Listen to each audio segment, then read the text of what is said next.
It's like throwing darts for me, making records. It's like, you know, one of them hits, you know, this close to the bullseye, one of them hits this close to the bullseye, one of them hits the cat.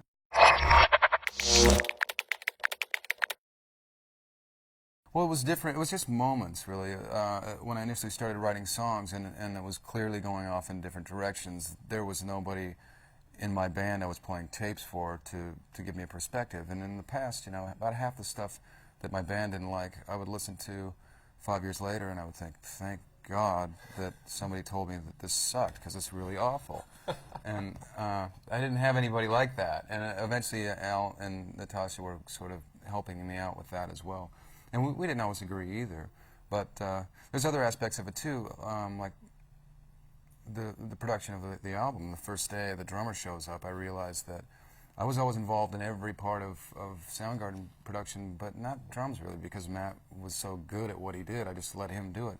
And I'd never done it before. And so it's the first day, and the drum sounds are coming up, and it doesn't sound great to me. But I'm thinking, you know, I don't really know how to make it sound the way I want. And it took a couple days of a couple different songs, and then I realized, yeah, I can do this. Because really, it's all about your ear. You have to trust it. If it sounds good to you, great, then it's good. And if it doesn't sound good to you, you just describe what's missing and change it, and it works. And it's your job to figure out what it is you're trying to get. It's actually really simple. You don't even have to read a manual or anything. How about some of the specific songs on this, like Can't Change Me? What was the genesis of that, and how did that transform as you recorded it? That one was pretty straightforward. I did a demo of it at home. It's almost exactly like the record. I mean, there's keyboards, and the chorus of the song kind of transformed on the record, but the basic idea is really similar. That's one of those kind of 15-minute songs where I started getting the idea musically, and then the lyrics were sort of integral, like just the melody started to come with the lyrics already attached, so the whole thing just kind of rolled out and simple, quick. Which are, a lot of people say those are the best songs, but the reason why is if you don't labor over anything, you're not tired of it yet, so it seems like the best song. But the vocal has a kind of fragility and power that maybe was hard to get across in front of a big thick band like you had before. Did that was that a liberating thing for you?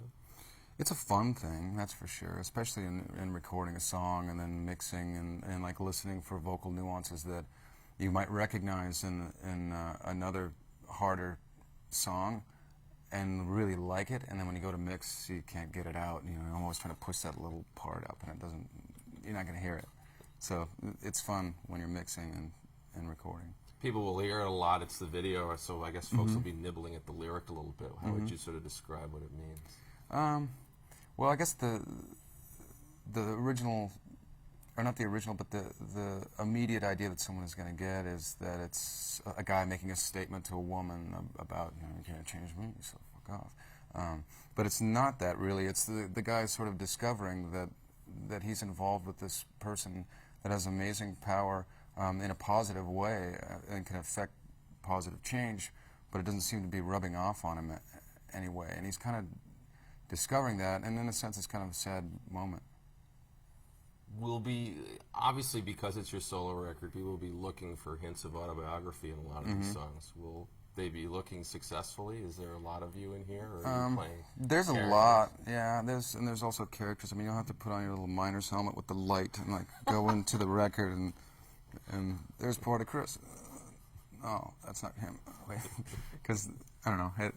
You never know. I mean, I'd probably have to read through all the lyrics right now and remind myself of what was the moment that's actually me and what's a character that I'm creating. And some moments that are clearly me are also moments that I've seen in a lot of really close friends. And I could be speaking for me, I could be speaking for them, or you know, hopefully somebody else I've never met before. Because the universal quality is the thing that, to me, is exciting when somebody can hear lyrics and feel like someone else out there is going through what they're going through, and previously they thought they were the only one, you know. Because that's what human nature is, always thinking, this is horrible, and I'm the only one that's going through this horrible thing, and no one will understand. And then you realize as you get older and you have experiences that everybody really goes through a lot of the same things.